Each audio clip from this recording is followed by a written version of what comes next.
Alors, petite vidéo qui va vous montrer comment faire la configuration du DHCP dans l'exercice lynda.lan.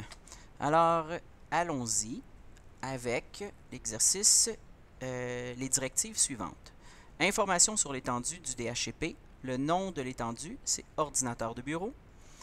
La plage distribution dynamique de 20 adresses. Alors, on devait premièrement distribuer 20 adresses. Attention, elle devrait être fait que par rapport à l'adresse du DNS, on doit juste s'assurer que c'est la même adresse que notre serveur et on va aller le tester sur notre client. Alors, regardons. Que je vais... mon serveur n'est pas allumé. Alors, je vous mets sur pause. Alors, le serveur maintenant est ouvert. On va juste attendre encore un petit peu. Voilà. Alors, moi, je n'ai présentement pas de configuration DHCP. La preuve est que si je vais me créer une MMC, on va voir tout de suite, vu que le rôle n'est pas installé, que je n'ai pas le snap-in DHCP. Pour avoir le snap-in DHCP, nous devons installer avant tout le rôle. Alors, allons-y avec ajouter les rôles et fonctionnalités. Suivant, installation basée sur un rôle et fonctionnalités. Génial. Sur mon domaine lynda.lan et nous allons activer DHCP, ajouter les fonctionnalités. Alors, si on peut regarder justement, malheureusement, ce n'était pas écrit, mais ça nous disait justement que ça allait ajouter la console DHCP, la console d'administration. Alors, suivant, alors, on installe le DHCP, installer.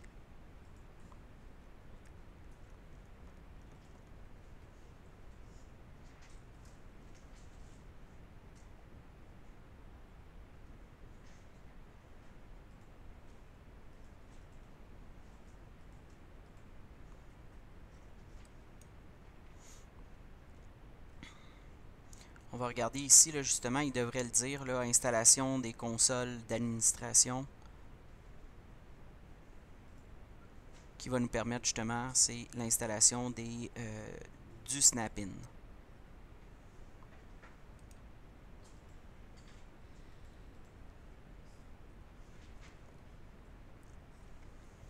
Parfait. Allez hop.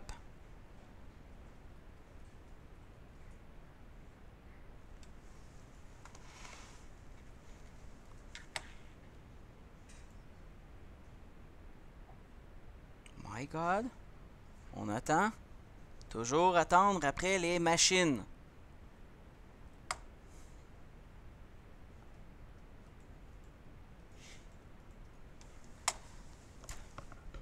On attend. OK, c'est terminé. Alors justement, on peut le voir ici qui a installé les outils d'administration pour, dans le fond, c'est justement ça ici qui vient d'installer, qu'on va voir ici, DHCP. Voilà, j'ajoute mon DHCP. Et à partir de là, je vais aller... déjà ici, hein, faites attention, quand vous voyez les petites flèches rouges, c'est que vous allez avoir tout de suite un problème. OK? Fait que moi, ce que je vous conseille, c'est tout de suite... fait que au niveau de mon serveur, je vais l'autoriser à fonctionner dans mon domaine. Alors, on va voir ici. Alors, je vais faire un refresh. Et voilà. OK? Fait que maintenant, il est correct. Fait que quand vous voyez les petites flèches rouges, là, faites-vous pas avoir. Il faut vraiment tout simplement aller sur notre serveur, clic droit et autoriser. D'accord? Alors, une fois que c'est fait, je vais aller au niveau de mon IPv4, right-click, créer une nouvelle étendue. La première chose, ici, on nous proposait de l'appeler le nom de l'étendue ordinateur de bureau. C'est ce que je vais faire ici. Fait que ordinateur de bureau. Alors,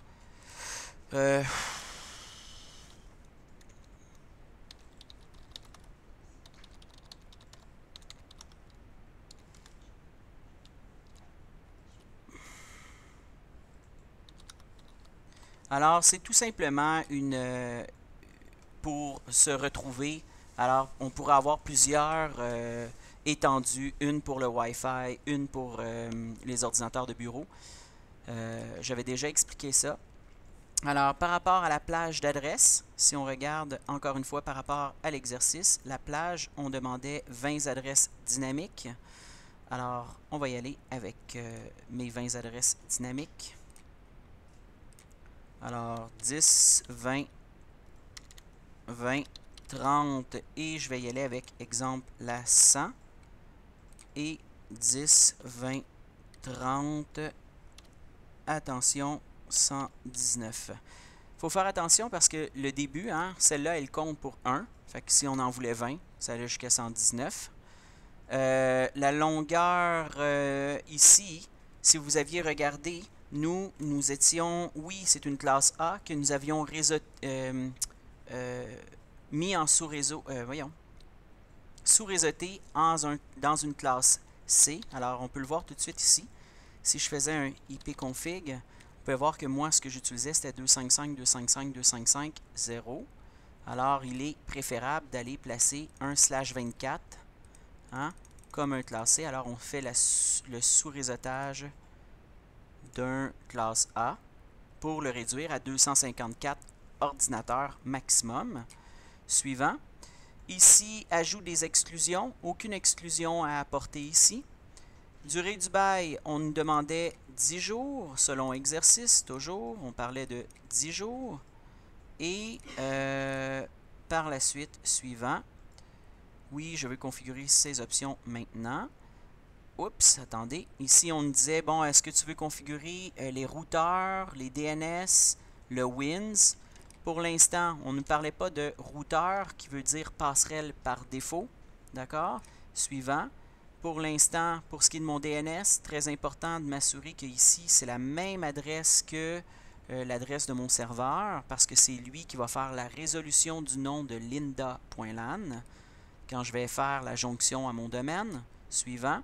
Je n'ai pas de serveur WINS parce que je n'ai pas de vieux ordinateur en bas de 2000, Windows 2000. Voulez-vous activer cette étendue maintenant? Oui. Et terminé. Alors, mon étendue, elle est maintenant ici. Maintenant, on va tout simplement, toujours selon exercice, tester votre configuration sur votre client. Alors, je vais ouvrir tout simplement n'importe quel client. Alors, si je fais CTRL, c'est un ancien client que nous avions utilisé pour Gotham. C'est pas grave. D'accord? C'est vraiment pas grave. Je vais changer l'utilisateur et je vais me connecter sur le Windows 7. L'utilisateur du Windows 7. Comment je fais ça? Point, backslash. Oups, vous avez vu tout de suite. Il a changé pour Emika PC. Et ici, je vais me connecter avec Emika et qui n'a pas de mot de passe. Alors, oups, merde. Alors, regardez bien ici, justement, Gotham. Point, backslash, oups, voilà. Alors, je me connecte directement sur le PC. Et ici, Emika, pas de mot de passe. Enter. Et nous allons ici faire un WinR CMD et tout simplement faire un ipconfig. On va premièrement regarder 10.10.10.10, c'était l'ancienne adresse que nous avions avec Gotham. Alors, ce qu'on va faire ici, on va demander à Windows de oublier hein, la configuration IP qu'il a présentement avec un release, oublier. On oublie.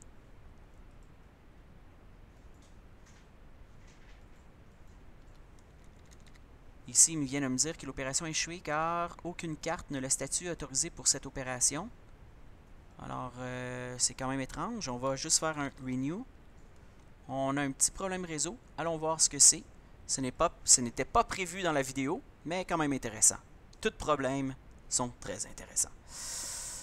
Alors, on va aller juste regarder premièrement, ouais, réseau privé haute, ça c'est bon. Des fois, c'est des problèmes qui peuvent être tout simplement réparés avec simplement une désactivation de la carte réseau. Ça vous arrive dans votre réseau, là, on peut comme shaker Windows un peu, tout simplement en désactivant Windows. On va réactiver Windows. Alors, pour être plus technique, c'est un problème au niveau de la pile du WinSock. Alors, si je fais ipconfig, j'ai toujours le même problème, mais on peut voir ici qu'il essaye, hein, il essaye, et on peut le voir ici au niveau de VirtualBox, il essaye présentement de faire des requêtes au niveau du DHCP. C'est quand même étrange là, qu'on n'ait pas reçu d'adresse.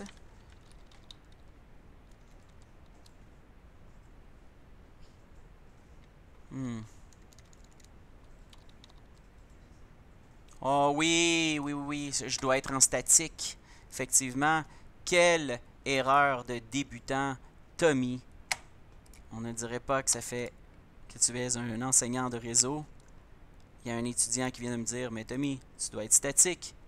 Bravo! Merci beaucoup, cher étudiant, de me dire. Alors, continuons. C'est déjà bon signe. Oui, vrai. Super. Déjà, hein, on peut voir ici que ça fonctionne. Je vais me placer tout de suite mon pare-feu pour qu'il se place dans un profil de bureau. Et ici, je vais vérifier. Oui, 10, 20, 30, 100. J'ai reçu la première adresse. C'est bon. Alors, on va juste vérifier. Dernière chose aussi, avec un /all pour vérifier que nous avons bel et bien aussi reçu plutôt l'adresse du DNS 10, 20, 30, 1 qui se trouve à être, boum, right-click, ouvrir le centre de réseau et partage, et on va voir justement que la carte réseau de mon serveur, présentement, qui est en statique, c'est 1. OK, génial. Alors ça fonctionne. Continuons dans l'exercice. L'exercice ici disait, oups, le boss aimerait quelques changements concernant la configuration du DHCP. Alors, ça, c'est important de savoir comment faire ça parce que vous, c'est plutôt le travail que vous allez faire. Vous allez toujours travailler sur un DHCP qui a déjà été mis en place. Alors, c'est important de savoir comment faire pour reconfigurer un DHCP qui fonctionne présentement.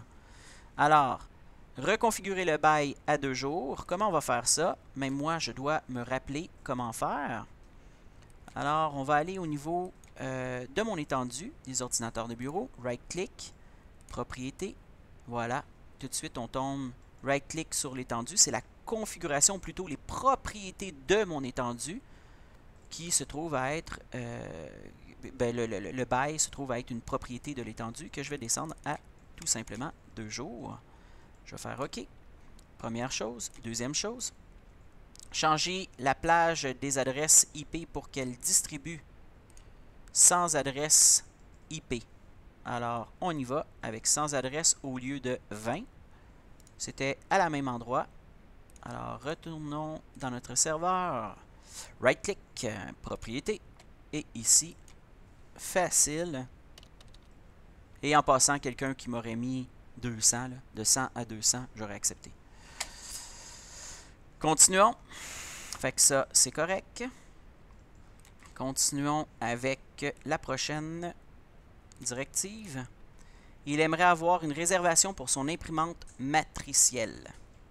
Alors, oui, c'est plutôt rare des imprimantes matricielles en réseau, mais on pourrait avoir un serveur d'impression derrière, un petit serveur, une petite boîte là, de LPT1 à Twisted Pair ou plutôt à UTP. Alors, comment on fait ça? Une réservation.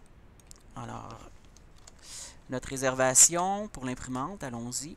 Alors, on va aller tout simplement dans mes réservations qui sont ici.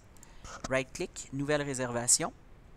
Et ici, ben, le nom de la réservation, on va l'appeler imprimante Okidata. Okidata? Il me semble que c'est comme ça. Okidata, ouais, c'est bon. Ça MAC adresse. Alors, je vais juste me placer en side-by-side pour être capable de bien travailler. Boum. Alors, la MAC adresse 00-0A95 9D 6816. Et qu'est-ce qu'il va distribuer? On va tout simplement ici mettre 40. Ici, type pris en charge.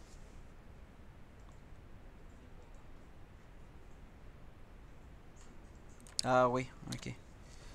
Merci beaucoup. Encore une fois, le même étudiant qui vient de me replacer à ma place. Il s'appelle Afif. Ok, description. Description. On y va ici. Description, dans le fond, ben, le nom de la réservation ou la description, on pourrait tout simplement mettre la même chose. OK? Et ça ici, c'est quoi? Ben, deux protocoles. BookTP, vieux protocole qui servait à la même chose que DHCP. Pour les vieux appareils, alors, ils utilisaient un autre protocole pour recevoir une adresse IP. Par la suite est arrivé DHCP. Alors, les vieux appareils, si vous avez des vieux appareils comme justement celle-ci, Okidata, ben, il serait peut-être intéressant d'y dire ici BookTP, mais attention, ne vous cassez pas la tête. Tout simplement, both. Mettez les deux. Il va répondre. Alors, il va répondre si l'appareil fait une requête BookTP, ben, il va répondre. S'il fait une requête DHCP, il va répondre. Alors, on ne se casse pas la tête, on fait ajouter, fermer, et on peut maintenant voir notre réservation qui va être justement ici.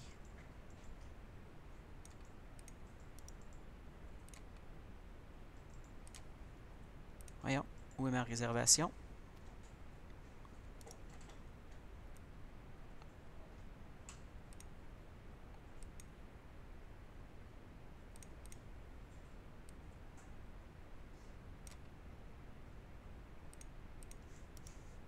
Je suis comme un petit peu... Ah!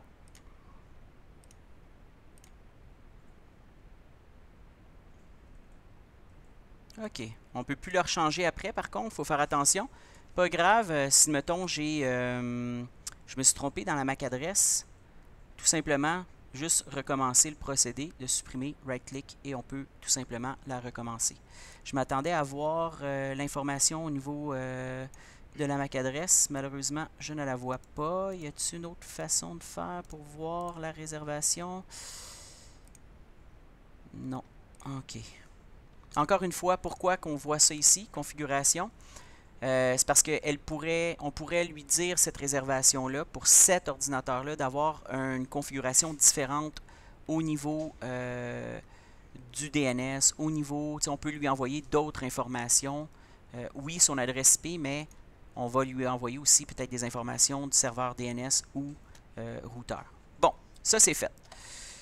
Fait que prochaine étape, ajouter une distribution d'adresses de passerelle pour 10, 20, 30, 254. Alors, qu'est-ce qu'on a ici? Fait que c'est par rapport à notre client. Si on regarde présentement notre client avec un simple ipconfig, c'est plus facile à regarder. Alors, je vais juste clear screen et faire un ipconfig.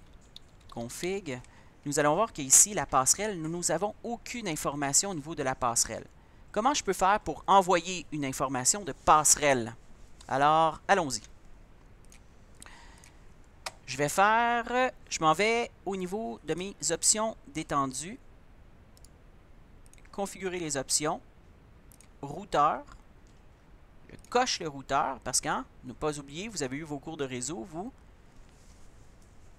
Le bras du routeur qui est le plus près de vous devient, le port plutôt, le port qui est le plus près de vous devient votre passerelle. Et la passerelle était, selon exercice 10, 20, 30, 254 que nous devions ajouter tout simplement. Je vais faire OK là-dessus. Je l'ai ici. Ça va? Et à partir de là, si je fais un ipconfig /release, plutôt juste tout simplement un renew pour recevoir la nouvelle configuration.